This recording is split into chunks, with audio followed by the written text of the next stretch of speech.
पूर्णस्य पूर्णमादाय पूर्णमेवावशिष्यते। पूर्णमदः से परमात्मा पूर्ण है क्योंकि वह जगत कारण है, ऐसा बताया। पूर्णमिदम से यही कहा कि यह जगत परमात्मा से अभिन्न है, अतः यह भी पूर्ण ही है। पूर्ण की खोज कहीं अन्यत्र करनी नहीं है, जहां हो वहीं पे केवल देखना है। पूर्ण सदा सर्वदा उपलब्ध है, यही तो पूर्ण का स्वभाव है। अतः अधः पूर्णमदः, पूर्ण मतलब वह पूर्ण है। पूर्णमिदम, यह इदम रूप से भी जो अनुभव में आ रहा है वह भी पूर्ण ही है। बस Sorry, इतना ही Swamiji. है। हाँ Today is 9th of May and today is Krishna Paksha Ashtami. हाँ। अष्टमी So we है have ना? to today we have to do the अच्छा referendum. अच्छा, टुडे अष्टमी है। अष्टमी। Hold on. Sorry. ठीक है, चलो। वो आया है क्या किसी के पास? है। चलो ठीक है।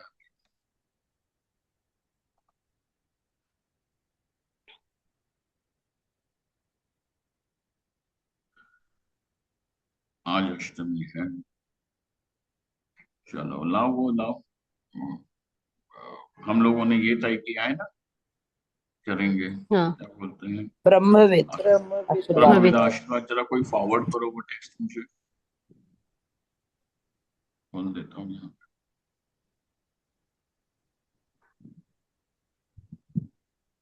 Swamiji, Also हाँ जी। message. as per the Kal Nirnay, today is Saptami and tomorrow is Ashtami, Swamiji.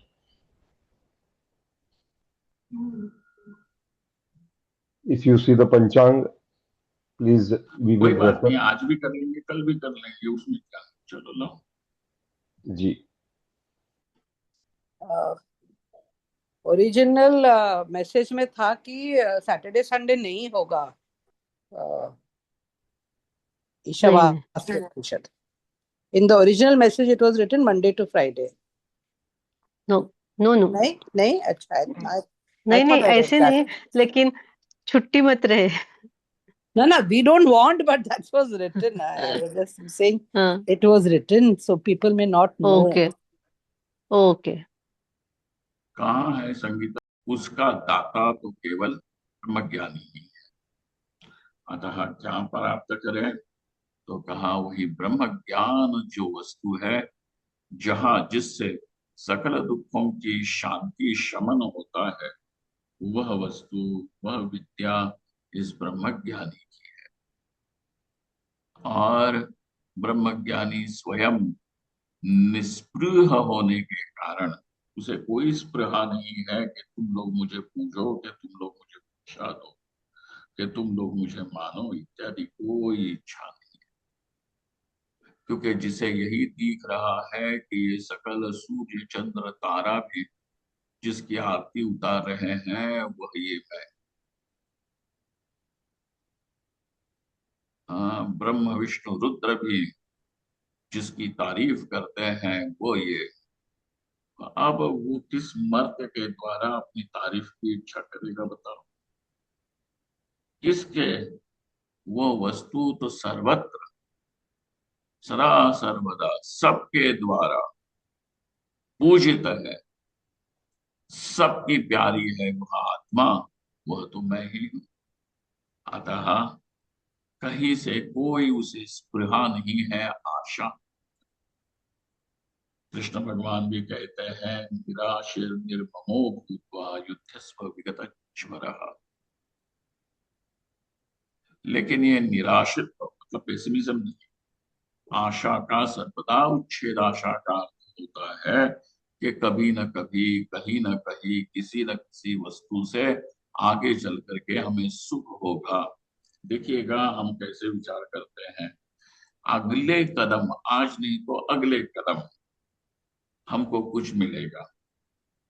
ये ब्लैक एंड व्हाइट टीवी जब थे अपने यहाँ, है ना, ये कौन है, आनंद देशमुख को याद होगा, हाँ, प्रभा माकुले, ये तब मुंबई दूरदर्शन हुआ करता था, वहां पे सब दूरदर्शन अलग अलग हुआ करते थे, एक नहीं था। तो वहां पे महाराष्ट्र राज्य लॉटरी की एडवर्टीजमेंट आती थी, लॉटरी की। तो उसका था वो ब्रीद वाक्य, आज नहीं तो कल। कल। मतलब जब तक लॉटरी लगती नहीं है तब तक टिकट खरीदते रहो, आज नहीं तो कल। आशा है अगले कदम कुछ मिलेगा, कुछ होगा, कुछ होगा, यह आशा है। और कई बार यह आशा मनुष्य को जीवित भी रखती है। परंतु ब्रह्मज्ञानी के लिए तृप्ति सर्वदा है। उसकी तृप्ति किसी भविष्यकालीन, भविष्य काल के गर्भ में नहीं है। उसकी तृप्ति उसके लिए कैसी है, करतलाम लखपत है, शांति है। बाकी सब लोगों की या तो तृप्ति जो है वह कैसी है, वह हाँ, हाँ, हाँ, कालिक है, और नहीं है तो केवल आशा के गर्भ में बैठी हुई है कि कभी ना कभी आएगी। परंतु इसकी तृप्ति प्रत्यक्ष है। इंद्र चंद्र रुद्र भी इसके तृप्ति को कोई हिला नहीं सकता, इसी उसकी निश्चल तृप्ति शांति है। इसीलिए, और ये किसका प्रभाव है, तो उस ब्रह्म विद्या के निष्ठा का प्रभाव है। यही है उस ज्ञान की महिमा। हाँ,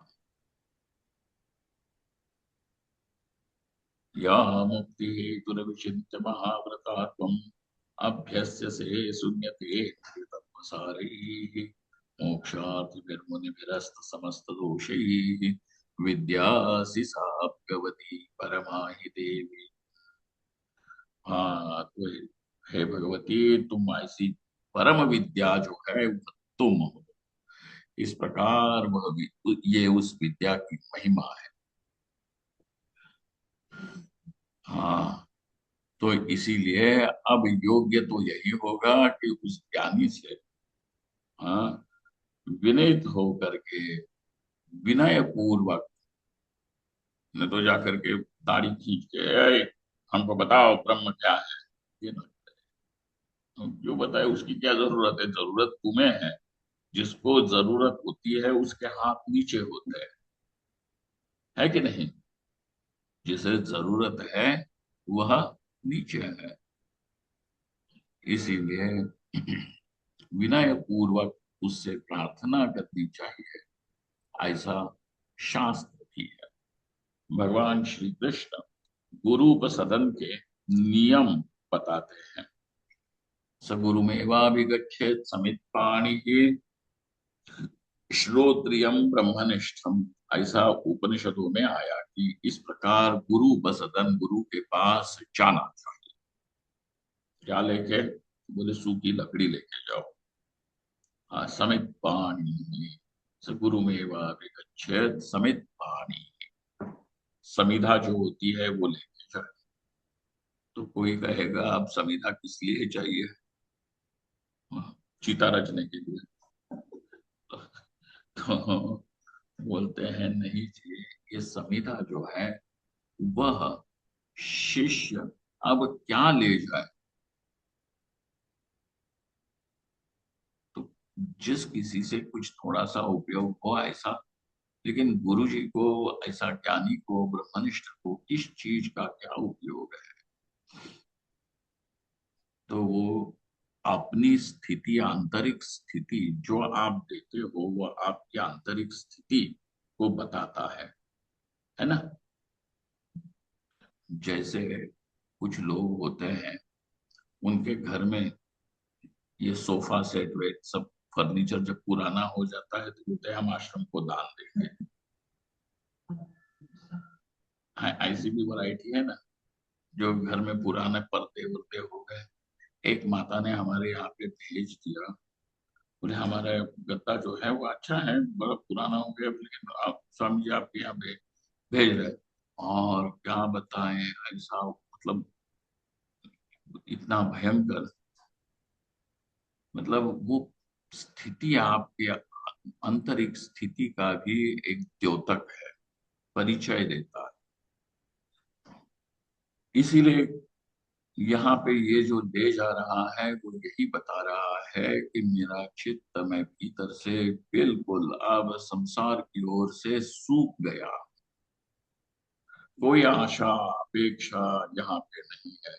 वो अपनी वैराग्य का प्रतीक है। तो पूर्ण वैराग्यवान होकर के गुरु के पास ब्रह्म विद्या के लिए जाएं, ऐसी बात कही गई है। अब कृष्ण भगवान ये कहते हैं कि हाँ, कि ज्ञान के लिए तत्वज्ञानी के पास जाना भी चाहिए, और कैसे जाना चाहिए। श्लोक बोलो सरिता। Submit पाठ। समित पानी वाला है, बोलो। गीता।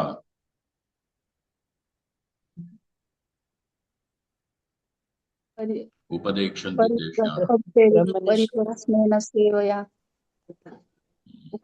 तद्विद्धि प्रणिपातेन परिप्रश्नेन सेवया उपदेक्षन्ति ते ज्ञानं ज्ञानिनस्तत्त्वदर्शिनः। बोले कि ऐसा जो तत्वज्ञानी है वह तुम्हें, जो तत्वज्ञानी हो तो वो तत्व का ही उपदेश देगा। जो तत्वज्ञानी नहीं है वो उलझुल बातें भी, अगर जिसको तत्वज्ञान चाहिए उसको भी उलझुल बातों की बातें करता रहेगा।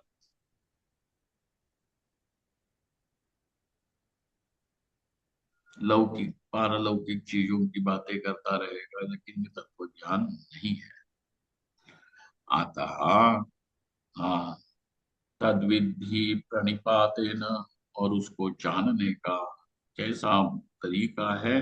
तद्विधि प्रणिपातेन, प्रणिपात करके, प्रणिपात का अर्थ होता है साष्टांग नमस्कार, भूमि पर लेट ही जाना, धूल धूल में लेट जाना नीचे। तद्विधि प्रणिपातेन परिप्रश्नेन सेवया, और परिप्रश्न और सेवा के द्वारा तुम गुरु की प्रसन्नता प्राप्त करो। और जब वे प्रसन्न हो जाए तो परिप्रश्न करो, मांग लो जो तुम्हें अभिप्सित है। तो यहाँ पे क्या अभिप्सित है मुमुक्षु को?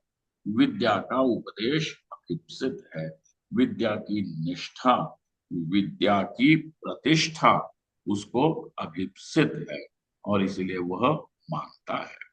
और ये जो इस प्रकार से ब्रह्मज्ञानी के पास विनीत होकर के यह जो ब्रह्मविद आशीर्वाद में मांगने वाला आशीर्वाद जो मांग रहा है, आशीर्वाद तो मांग ही रहा है, विद्या की प्रतिष्ठा, विद्या का क्या कहते हैं, संशय विपर्य रहितत्व, ब्रह्म साक्षात्कार, यही भले मांग रहा हो, परंतु विद्यारण्य स्वामी ने उसमें एक चमत्कार कर दिया। चमत्कार ये किया कि ये भले ही लगता है कि वह आशीर्वाद शिष्य मांग रहा है, तदपि वहां पे उन्होंने वेदांत के सारे प्रमेय जो हैं, अनेक प्रमेयों को एक सुंदर हार की तरह, पुष्पमाला की तरह गूंथ दिया है।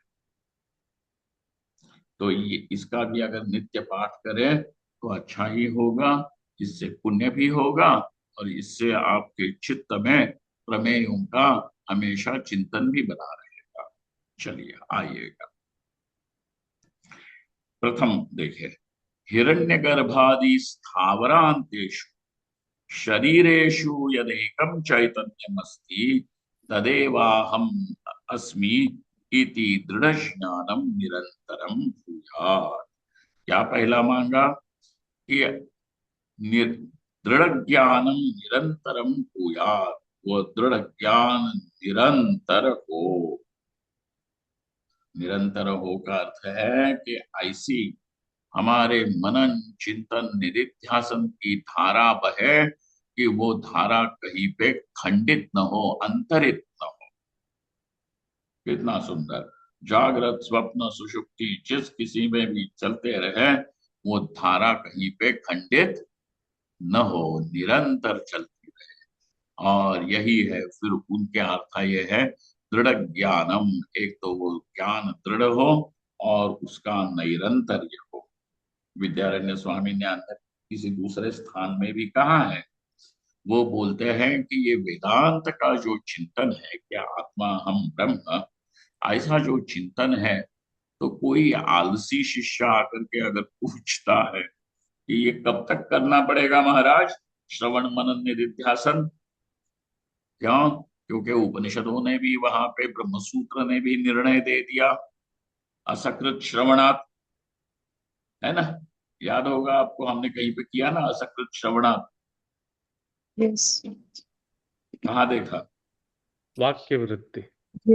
वाक्य वृत्ति में असकृत श्रवणात्, बार बार, सकृत मतलब एक बार, और असकृत मतलब एक से अधिक श्रवण करते ही रहे, करते ही रहे। हाँ, ये जो अपना स्वरूप इतना अद्भुत है, परिपूर्ण है, अब उसको सुनना, उससे तुम क्यों उपरत हो जाओ?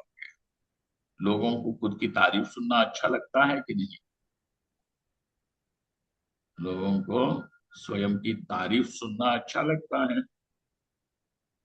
और इससे ज्यादा तारीफ क्या हो सकती है कि तुम परिपूर्ण हो, अनंत हो, हैं? तो इसीलिए असकृत श्रवणात्, सुनते रहो। तो वहां पे विद्यार्थी कोई आकर के कहता है, चलो व्यास जी ने तो इतना ही बताया ना कि बार बार श्रवण करो, तो वो आकर के पूछता है कि बार बार मतलब कब तक करें? हाँ तो सुप्ते विद्या आजम। हाँ, आसुते राम ते कालम न ये वेदांत चिंतया। उन्होंने कहा, जब तक तुम सोते नहीं हो तब तक, या तो जब तक तुम मरते नहीं हो तब तक, ये धारा बहती रहे। तो यहाँ पे वो शिष्य भी ये कहता है कि जो दृढ़ दृढ़ ज्ञान है, निरंतरम भूयात। निरंतरम भूयात का अर्थ यही हुआ कि धारा कब टूटे, कि जब कभी विपर्य यहाँ पे अपना सिर ऊपर उठाए। विपर्य का रूप कैसा है कि मैं कर्ता मैं भोक्ता। वास्तविकता क्या है इस आत्मा की? यह कर्ता भोक्ता अनंत चिद वस्तु है, ज्ञान रूप है, ये इसकी वास्तविकता है। तो अवास्तविकता क्या है कि मैं कर्ता भोक्ता स्त्री पुरुष फलाना ठिकान ये सब हूं। तो ये जब विपर्य उठता है व्यवहार काल में, तब वहां पे ब्रह्म चिंतन जो है वो छूटा हुआ लगता है कि नहीं, अंतरित दिखता है। तो वो कहते हैं आग लग जाए अब दुनिया को, ये ब्रह्म चिंतन, ये ब्रह्म दर्शन ही निरंतर होता रहे। ये थी। तो कैसा है वह ब्रह्म ज्ञान, ये देखो। पहले तो बात क्या हुई? ज्ञान दृढ़ हो, फिर वह दृढ़ ज्ञान निरंतर बनता रहे। ठीक है? क्या हुआ? ज्ञान, दृढ़ भी हो और निरंतर भी रहे। हाँ, ज्ञान दृढ़ हो और ज्ञान निरंतर बहता रहे। ये दो बातें हुई। तो कोई पूछेगा कि उस ज्ञान का स्वरूप कैसा है, वो तो बताओ। तो वो बताते हैं किम विषय ज्ञानम। ज्ञान बोलेंगे तो ज्ञान का विषय भी तो आता है कि नहीं? मुझे जानकारी है, तो दूसरा क्या बोलेगा, पूछेगा आपसे इस किस विषय किस विषय की जानकारी है, किसको तुम जानते हो? तो कहेगा घटक ज्ञानम पटक ज्ञानम इत्यादि, है ना? हाँ, ये बोलेगा। तो यहाँ पे भी ज्ञान दृढ़ हो और निरंतर हो, ये दो बातें हो गई। परंतु वह ज्ञान किस विषयक हो, तो बोलते हैं सुनो, हिरण्यगर्भादि स्थावरांतेषु, हिरण्यगर्भ से लेकर स्थावर मतलब घास पत्ती कीड़ा मकोड़ा जो छोटा सा होता है, हाँ, स्थावर, स्थावरांतेषु, स्थावर और जंगम, जंगम मतलब चलने वाला, और स्थावर मतलब मिट्टी का ढेला वेला, ये पर्वत सब ये है स्थावर, क्योंकि ये इनमें चलन वलन नहीं है। तो हिरण्यगर्भादि स्थावरांतेषु, हिरण्यगर्भ से लेकर के यहाँ पे मिट्टी में तक ये सारे शरीर हैं। ये कौन है? ये सारे शरीर है। इन सारे शरीरों में यद एकम चैतन्यमस्ति, जो एक चैतन्य है। अभी प्रतीति क्या है? मैं एक चेतन पुरुष हूं, वैसे तुम भी एक चेतन पुरुष हो, वैसे चिड़िया, तितली, कौवा, शेर, कुत्ता, ये भी अलग अलग चेतन है। परंतु बात यह है कि इन सारे शरीरों में एक ही चेतन बैठा हुआ है। अब उन शरीरों की उपाधि से जब वो विशिष्ट हो जाता है, तब मैं शेर हूँ, चीता हूँ, गीदड़ हूँ, ये सारी मनुष्य हूँ, देवता हूँ, हिरण्यगर्भ हूँ, ये सारी बातें उठ सकती है। तदपि हाँ, ये सारी उपाधियां हैं, परंतु इन उपाधियों के पीछे बैठा हुआ जो चैतन्य है वह एक है, और वही तदेव अहमस्मि, वह चैतन्य ही मैं हूं। सर्व विश्व व्यापक जो चेतन है वही मैं हूं। चींटी के शरीर में भी मैं ही, और इंद्र के शरीर में भी मैं ही, स्थावरों में भी मैं ही, और जंगमों में भी मैं ही। ऐसा मैं एक अद्भुत वस्तु कि जिसका कोई नाम रूप नहीं, परंतु सारे नाम रूप में विद्यमान है, वह वस्तु मैं हूं, ये वह ज्ञान है। ऐसा यह जो ज्ञान है वो क्या हो? दृढ़ भी हो और निरंतर भी हो। हे गुरुदेव, ऐसा आशीर्वाद आप दीजिए। है ना? कितना सुंदर है। तो यहाँ पे आपको क्या क्या पता चला? तीन बातें। एक तो है ज्ञान का स्वरूप, फिर दूसरी बात आ गई ज्ञान का दार्ढ्य, दृढ़ता, और तीसरी बात ज्ञान की निरंतरता। तो एक पक्ष हो गया सिद्धांत, तो दूसरा हो गया साधन पक्ष। इस प्रकार सिद्धांत और साधन पक्ष से पुष्ट करके ये अब आशीर्वाद के रूप में विद्यारण्य स्वामी कहते हैं कि वह शिष्य अपने गुरुदेव से प्रार्थना करता है। ठीक। दूसरा देखिए, निर्विकल्प समाधि प्रतिबंधक लय विक्षेप कषाय रसास्वादेभ्यो रक्षितम मे चित्तम अविघ्नेन ब्रह्मणि अवस्थितम भूयात्। होने दो। भूयात् का अर्थ क्या है? होने दो। क्या होने दो? शादी? हाँ? क्या होने दो? तो बोलते हैं सुनो, मेरा यह जो चित्त है वह बिना किसी विघ्न के, बिना किसी रोक टोक के, बिना किसी प्रतिबंध के क्या हो जाए? ब्रह्म में अवस्थित हो जाए। है? ब्रह्म में अब ये चित्त अवस्थित हो जाए। अच्छा जी, एक बड़ी मजेदार भक्ति की बात मैं आप लोगों को बताता हूँ। वहां शिवानंद लहरी नाम का एक ग्रंथ है शंकराचार्य का। उस ग्रंथ में शंकर, बड़ी सुंदर बात प्यारी सी बात की उन्होंने। वो कहते हैं कि देखो शंकर, वो शंकर जी से कहते हैं, देखो शंकर, मेरी एक कन्या है, मेरी एक बेटी है, ब्याहनी है। कौन है तुम्हारी कन्या जिसका ब्याह करना चाहते हो, विवाह करना चाहते हो? तो बोलते हैं कि मेरी कन्या है बुद्धि। कौन? ये बुद्धि। और मैं उसका बाप हूं, गरीब। कन्यादान करना है, शादी जो इसकी करनी है, अब मैं कहाँ जाऊं? अच्छा हो गया तुम ही मिल गए, तुमसे अच्छा वर कौन मिलता? तुमसे ज्यादा अच्छा दूल्हा कौन मिलता? लो, मैं अपनी कन्या यह बुद्धि तुम्हें समर्पित करता हूं। कितना प्यारा है, दे देता हूं।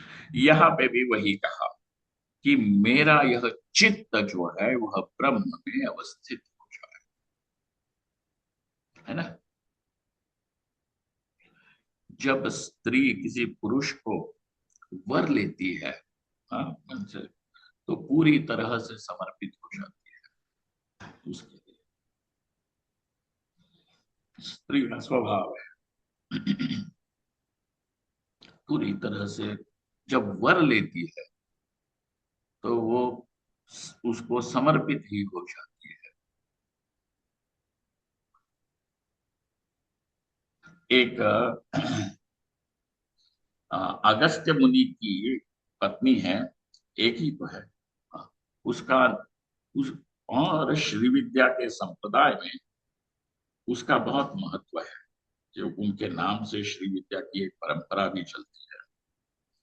तो देवी का नाम है लोपामुद्रा। आपने सुना होगा कभी, लोपामुद्रा। लोपामुद्रा का अर्थ यह है कि उसकी मुद्रा लुप्त है, मुद्रा ही नहीं। और वो अपने पति के साथ इतनी एक मिली हुई है कि पति से भिन्न कोई उसका कोई मुद्रा नहीं है, कोई चिन्ह नहीं है। इस प्रकार लोपामुद्रा। तो यहाँ पे भी यही अर्थ है कि उसी प्रकार यह मेरा चित्त ब्रह्म में अवस्थित हो जाए। अच्छा जी, तुम अपने चित्त को, जनरली क्या होता है कि ये माँ बाप जो होते हैं अपने बच्चों को तो अनुशासित नहीं करते, फालतू ये करके, है कि नहीं? और फिर बोलते हैं इनको बोर्डिंग में डालेंगे आप अनुशासन के लिए। तो तुमने तो कभी इनको कोई अच्छे वो किए ही नहीं, कभी डांटा नहीं। तुझे मन पे परिणाम होगा, परिणाम होगा करके डांटना भी पड़ता है बाबा, प्यार भी करना पड़ता है, और प्यार में भी, डांट में भी प्यार होनी चाहिए, होना चाहिए। शत्रु के जैसे कोई माँ बाप अपने बच्चों को डांटते नहीं है कि शत्रु जैसे डांटे और शत्रु जैसे धमकाए। तो माँ बाप के धमकी में, माँ बाप के प्यार, डांट में प्यार है। हाँ जी, डांटना भी नहीं चाहिए, बोलना भी नहीं चाहिए, विल फील बैड ना, उसके मन पे परिणाम हो गया। ये ऐसे ही कर करके इनके मन ऐसे बना दिए है, पिल है कि इनमें कोई साहस नहीं, कोई पौरुष नहीं, इस प्रकार से। परंतु तुम जब बोर्डिंग में ले आते हो, जब वो वाहियात हो जाते हैं, बिल्कुल बेकाबू हो जाते हैं, तब ले आते हो। वैसे ही यहाँ पे भी प्रश्न ये है कि तुम ये चित्त जो है वो परमेश्वर में समर्पित करने के लिए कह रहे हो कि मेरा यह चित्त अविघ्न, मतलब बिना किसी प्रतिबंध के, विघ्न मतलब प्रतिबंध, बिना किसी विघ्न के क्या हो जाए, ब्रह्म में समर्पित हो जाए, अवस्थित हो जाए, ऐसा कहते हो। परंतु क्या क्वालिटी का तुम चित्त लाए हो वो तो बताओ। या तो उन माँ बाप की तरह ले आए हो कि जिनके बच्चे जो है वो बिल्कुल बेकाबू बेलगाम, ऐसे ऐसे चित्त को तुम ले आए हो क्या?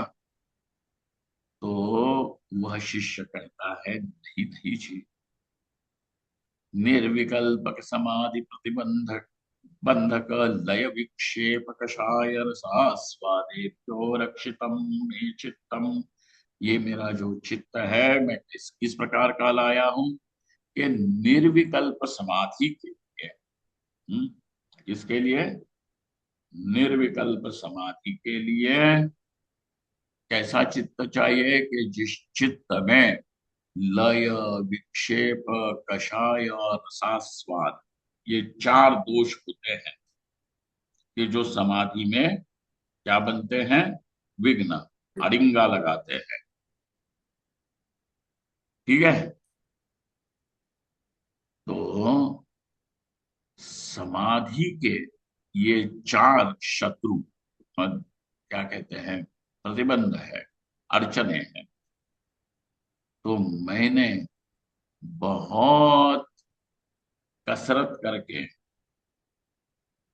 इन चार दोषों को अपने जीवन से बाहर कर दिया। क्यों? क्योंकि ये कभी भी चित्त के ऊपर हावी हो सकते हैं, धावा बोल सकते हैं, मौके की ताक में ही बैठे हुए हैं कि कब ये असावधान हो जाए और कब हम इसके चित्त में प्रवेश करें। कौन है वो चार? लय, विक्षेप, कषाय और रसस्वाद। रसस्वाद में रसास्वाद। रसास्वाद। हाँ, रसास्वाद, ये चार समाधि के विघ्न है। ऐसे इन चार चोरों से मैंने अपने चित्त को सुरक्षित रखा है। देखो, इन सब से मैंने अपने चित्त को सुरक्षित रखा। स्वादेभ्यो रक्षितम में चित्तम, मैं ऐसा चित्त आपके लिए ले आया। आप जानते हो ना, जब भगवान को कोई फल फूल चढ़ाते हैं तो उसमें ये सावधानी रखनी चाहिए कि वह पुष्प जो है वो कीड़े के द्वारा खाया और दरिद्र पुष्प नहीं होना चाहिए, है ना। फल जो है वो सड़ा हुआ बेकार फल नहीं देना चाहिए।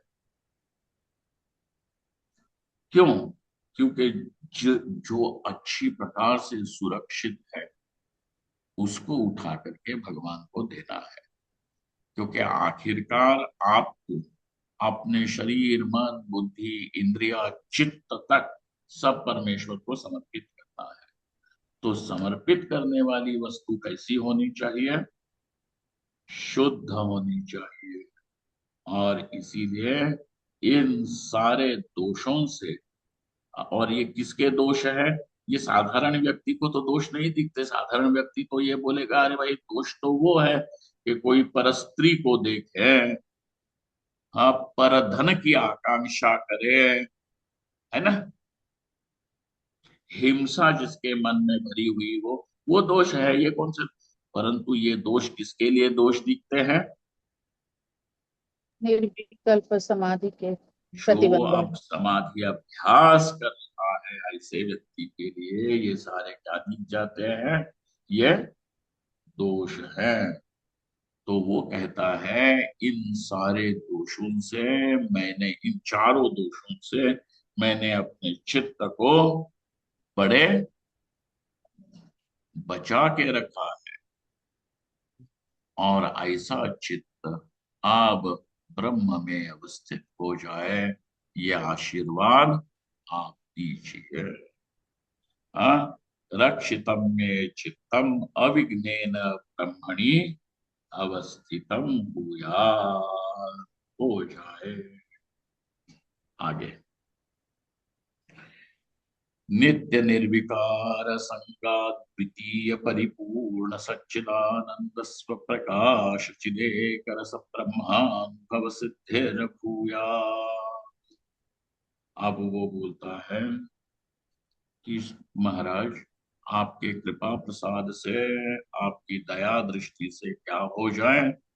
ब्रह्मानुभव की सिद्धि हो जाए। किसकी सिद्धि हो जाए? ब्रह्मानुभव की।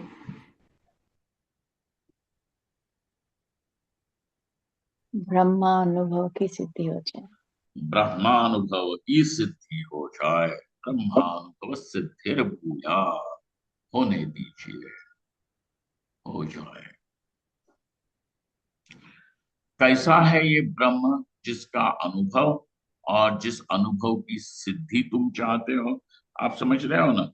एक हो गया ब्रह्म, उस ब्रह्म का अनुभव, उस अनुभव की सिद्धि।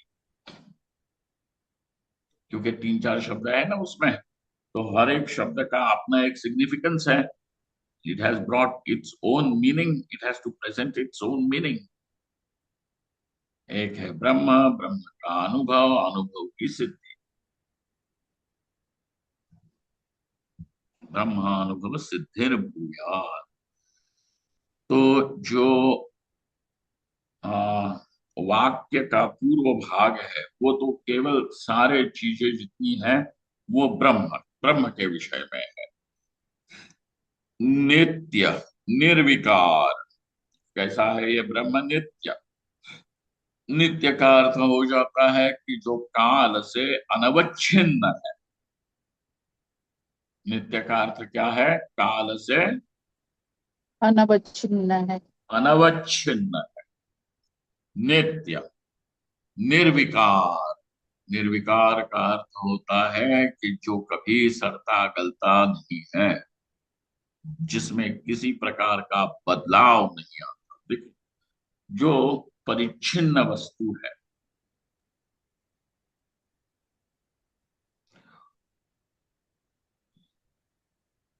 वो बदलती ही रहती है। कोई कहेगा कि देखो हमारे टैंक में 10 लीटर पानी था और 10 लीटर ही पानी रहेगा। क्यों? क्योंकि हमने उसका मुंह बंद करके रखा है। लेकिन मेरा प्रश्न तुमसे ये है कि जिस दिन तुमने पानी भरा था, उस दिन से लेकर के अब तक उस पानी में सड़न हुई कि नहीं हुई? सड़ना, सड़ना मतलब सम सॉर्ट ऑफ डीके हुआ है कि नहीं हुआ है? तो बदलाव होता है। जितनी वस्तु परिच्छिन्न है उसमें बदलाव अनिवार्य है। परंतु जो वस्तु परिपूर्ण है, निरवयव है, उसमें बदलाव कैसे आए वो बताओ। इसीलिए वह ब्रह्म वस्तु कैसी है? निर्विकार है, उसमें कोई बदलाव नहीं आता। क्यों? परिपूर्णत्वात्। क्यों? अनंतत्वात्। नित्य, निर्विकार, असंग। वह असंग है, अर्थात उसका कहीं पे किसी के साथ कोई संबंध नहीं बनता, नहीं बनता। इस मैं का संबंध किसी के साथ नहीं हो सकता। निर्विकार, असंग। और असंगता में कारण क्या है? अरे संबंध तो तब बने, संग तो तब बने कि जब दूसरा द्वैत कहीं विद्यमान हो। द्वैत होगा तो मुझसे भिन्न कोई होगा। जो मुझसे भिन्न होगा या तो मेरा मित्र होगा, शत्रु होगा, या तो केवल कोई, क्या बोलते हैं, ऐसा ही होगा, मध्यस्थ टाइप, है ना?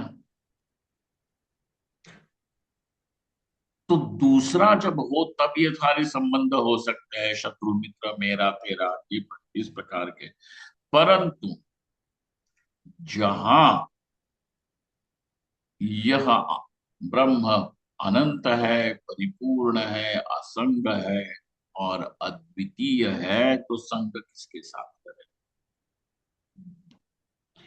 इसीलिए संग के लिए कोई गुंजाइश नहीं। इसका कारण क्या है? वह अद्वितीय है, और अद्वितीय कैसा? परिपूर्ण है, इसीलिए वह अद्वितीय है। उसका स्वरूप क्या है? सच्चिदानंद, स्वप्रकाश, मतलब स्वयं प्रकाश। चिदेक रस, चिदेक रस मतलब ज्ञान स्वरूप है। ऐसा जो ब्रह्म वही मैं हूं, ऐसा अनुभव, और इस अनुभव में अनुभव की सिद्धि हो। सिद्धि हो मतलब एक प्रकार से निश्चय हो कि, क्योंकि अनुभव होने पर भी लोगों को निश्चय नहीं हो पाता है। वह अनुभव हो, और उस अनुभव का क्या हो? निश्चय हो। निश्चय हो। ऐसा है गुरुदेव, आप आशीर्वाद दीजिए। तो ज्ञान की दृढ़ता, चित्त का ब्रह्म में स्थैर्य, और ब्रह्मानुभव का निश्चय, ऐसे यहाँ पे आशीर्वाद के रूप में शिष्य ने याचना की है। किनसे याचना की? गुरुदेव से। गुरुदेव से। ब्रह्मवेद ऐसे महापुरुष से। ठीक है।